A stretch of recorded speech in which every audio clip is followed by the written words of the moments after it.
اپنے زمانے کو بیان کرتی ہے، جبکہ قرآن تمام زمانوں کا مفسر ہے۔ قرآن تمام زمانوں کا مفسر ہے۔ تو فی زمانہ جو تفسیر آپ کو مہیا ہوتی ہے، فی زمانہ جو تفسیر آپ کے سامنے آتی ہے، یہ فی زمانہ تفسیر اپنے زمانے کی سفیر ہوتی ہے، وہ اپنے خاص مخصوص زمانے کو بیان کرتی ہے، اور قرآن تمام زمانوں کا مفسر ہے، قرآن تمام زمانوں کا مسافر ہے۔ اچھا جی، اب ورتل القرآن ترتیلا، ایک آیت یہ بھی لے لیجئے۔ اب قرآن کو رتال کے ساتھ پڑھو۔ اب رتل کسے کہتے ہیں جی، یہ سمجھ لیجئے۔ اب رتل تو انہوں نے کہا کہ جی آپ بڑی خوبصورت انداز میں قرآن کو پڑھنا چاہیے، الحمدللہ آپ اس کو بڑی اچھی لہن کے اندر پڑھیں، آپ بڑے اچھے انداز میں پڑھیں، بالکل پڑھنا چاہیے الحمدللہ، یہ بھی حفظ کرنے کا ایک بہت خوبصورت طریقہ ہے، اور جس سے لوگ جو ہیں وہ یاد کر لیتے ہیں اچھے انداز میں اگر قرآن کریم کو پڑھا جائے۔ لیکن رتال کو جب آپ لسان عربیہ کے اندر دیکھیں گے تو وہاں پر آپ کو پتہ چلے گا کہ رتال کہتے ہیں صف بندی کو، صف بندی، آپ صف بندی کرتے ہیں۔ اب وہ صف بندی چاہے بارڈرز پر کی جائے، چاہے مساجد کے اندر کی جائے، چاہے عدالتوں کے اندر کی جائے، ہر وہ آہنی دیوار کہ جس کی تعمیر میں ہر اینٹ کا کردار ہو، یہ رتال ہوتا ہے، یہ ملنا ہوتا ہے۔ رتل کہتے ہیں کسی چیز کا ملنا، صف بندی۔ آپ نے دیکھا ہوگا پریڈ کے اندر، پریڈ کے اندر جب 23 مارچ کو پریڈ ہوتی ہے پاکستان میں، تو آپ دیکھیں کہ وہ فوجی جو ہیں ان کے ایکشنز جو ہیں وہ اتنے پرفیکٹ اور اتنے خوبصورت ہوتے ہیں کہ ایسے محسوس ہوتا ہے کہ کوئی ایک انسان ایک قدم سے چل رہا ہے، لیکن وہ 100 150 200 کی تعداد میں ہوتے ہیں۔ تو یہ جو ان کے پیور ایکشنز ہوتے ہیں جو کہ ایسے خوبصورتی کے ساتھ ایک دوسرے کے ساتھ ہم آہنگ ہوتے ہیں، تو ان کو عربی زبان میں کہتے ہیں رتال الجیش، فوج کی صف بندی۔ اور صف بندی کے اندر اتنا کمال کہ وہ ایک جیسے دکھتے ہیں، ایک جیسا چلتے ہیں، ایک جیسا بولتے ہیں، ایک جیسا یہ ہر ایکشن جو ہوتا ہے ان کا وہ ایک جیسا ہوتا ہے۔ اسی طریقے سے آپ ایک رتال جو ہے وہ انسانی جسم کے اندر بھی دیکھیں گے کہ پوری ایک کمبائنڈ کوآرڈینیشن ہے، کہ ایک روح ہے، ایک دل ہے، گردے ہیں، جگر ہے، جسم ہے، خون ہے، یہ تمام تر چیزیں جتنی بھی ہیں، ہر چیز اپنی اپنی رتال کے اندر چل کر نتیجہ پیدا کرے۔ تو قرآن کریم آپ کو یہ بتا رہا ہے کہ صف بندی جہاں کہیں بھی ہوگی وہاں پر نتائج پیدا ہونا شروع ہو جائیں گے۔ سب سے پہلے آپ قرآن کریم کی آیات کا رتال کیجیے، رتل کیجیے، کہ زکوٰۃ کی تمام تر آیات کو آپ باہر نکال لیجیے تو وہ رتال ہو جائے گا، وہاں سے آپ کی زکوٰۃ باہر آ جائے گی۔ اسی طریقے سے فساد کی تمام تر آیات کی ایک رتل بنا لیں، ان کو بالکل اسی جو فوجی پریڈ کر رہے ہیں بالکل ایک دوسرے کے پیچھے کھڑے ہیں، ایسی ہی آیات کو آپ کھڑا کر دیں، ایک دوسرے کے سامنے پیچھے لے آئیں، تو پھر آپ دیکھیں کہ آیات کی رتال جو ہے وہ کتنے خوبصورت نتائج پیدا کرے۔ تو رتل القرآن ترتیلا، ہم نے قرآن کو رتال کے ساتھ پڑھنا ہے، ہم نے دیکھنا ہے کہ قرآن کریم نے کس مقام پر، کس انداز میں، کون سی آیت کہاں کہاں بیان کی ہے، یہ اس کا رتال ہو۔ تو مجموعی طور پر آج کے تعارف میں ہم نے آپ کو یہ ساری چیزیں اس لیے بتائی ہیں کہ ہمارے لسنرز اور ہمارے جتنے احباب ہیں ان کے دلوں میں قرآن کریم کی محبت پیدا ہو، انہیں یہ پتا ہو کہ یہ کتاب کریم کیا ہے، عربی زبان کیا ہوتی ہے، قرآن کسے کہتے ہیں، لسان کسے کہتے ہیں۔ اور میں عرض کر رہا 39 کی 28 اگر آپ دیکھیں نا، قرآن عربی غیر ذی عوج، عوج کہ یہ قرآن جو ہے یہ عربی میں اس لیے ہے کہ غیر ذی عوج، اس کے اندر کوئی ٹیڑھ نہیں، عوج کوئی، عوج کوئی ٹیڑھ نہیں۔ اچھا ایک اور مزے کی بات آپ کو بتاؤں، عوج کے اندر جب زبر آئے گا اور عوج کے اندر جب زیر آئے گی تو قرآن کریم دیکھیے کمال کیا فرق کرتا ہے کہ جب کوئی شے غیر مادی طور پر آپ کو جو ہے وہ ان بیلنس ہوگی تو اس کے لیے زیر آ جائے گی عوج، اور جب کوئی شے مادی طور پر ٹیڑھی ہو جائے گی، کوئی انسان معذور ہو گیا، اس کی ٹانگ ٹوٹ گئی یا کوئی ایسی، تو اب وہ جو اس کا ٹیڑھ ہے اس کے چلنے میں، تو اس کو عوج کہا جاتا ہے۔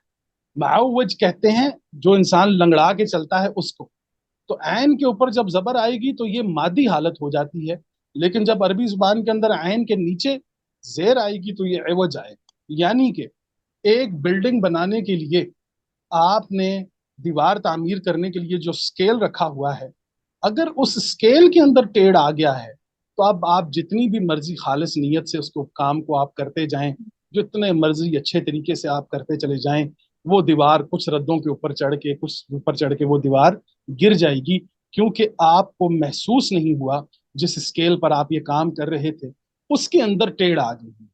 مثال کے طور پہ دوسری ایک اور مثال ہم لیتے ہیں کہ ریل گاڑی کی پٹڑی جو بچھا رہے تھے، اس ریل گاڑی کے پٹڑی کو بیلنس کو چیک کرنے والی جو اسکیل ہے، جو چیز ہے، اس کے اندر اگر کوئی ٹیڑھ آ گئی ہے تو کام کرنے والے چاہے جتنے ہی مخلص کیوں نہ ہوں، جتنے ہی اچھے کیوں نہ ہوں، وہ کبھی بھی اس منزل پر نہیں پہنچیں گے جو منزل ان کی متعین ہے، بلکہ وہ ٹیڑھ ان کو آہستہ آہستہ منزل سے دور کرتا چلا جائے۔ تو قرآن نے اتنی خوبصورتی سے سورہ مزمل کے اندر غالباً یہ بات آئی ہے، 39 کی 28، یہ دیکھ چیک کر لیجئے گا، قرآن عربیہ، یہ قرآن جو ہے یہ عربی ہے، اس کے اندر کوئی ٹیڑھ نہیں ہے، یہ نقائص سے پاک ہے، یہ کتاب یہ اس لیے نقائص سے پاک ہے، غیر ذی عوجہ، اس کے اندر غیر مادی طور پر بھی کوئی ایسا ٹیڑھ نہیں ہے جو کہ انسان کی بنیادوں کو کمزور کر دے، یا اس عمارت کو کہ جو ایمان کی عمارت ہے کچھ ردوں کے اوپر لے کر جا کر اس کو گرا دے۔ تو میں یہ سمجھتا ہوں جی کہ آج کے ہم اس پروگرام میں یہیں تک بات کریں گے، اور انشاءاللہ تعالیٰ یہ ایک چھوٹا سا مختصر سا ہم نے ایک تعارفی پروگرام آپ کے سامنے رکھا تاکہ ہمیں یہ پتہ چل جائے کہ جس کتاب کریم کی طرف اب ہم بڑھ رہے ہیں، کیونکہ ہم نے اس سے پہلے انسان کی بات کی، پھر ہم نے ایمان کی بات کی، اب ہم پہلے اسلام کی بات کی، پھر ایمان کی بات کی، اب ہم قرآن کی بات کریں۔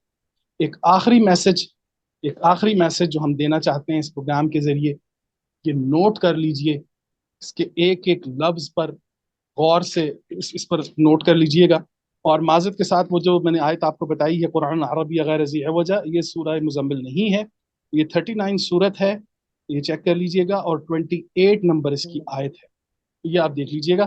باقی اچھا جی، وہ جو ایک پیغام جو ہم نے آخر میں آپ کو دینا ہے، اپنے احباب کو دینا ہے، کہ قرآن کے اندر یہ آیت آئی ہے کہ جس نے ایک انسان کو بچایا گویا اس نے پوری انسانیت کو بچایا۔ اب تھوڑا سا اور آگے بڑھیے، جس نے ایک ایمان کو بچایا اس نے کل جہان کو بچایا۔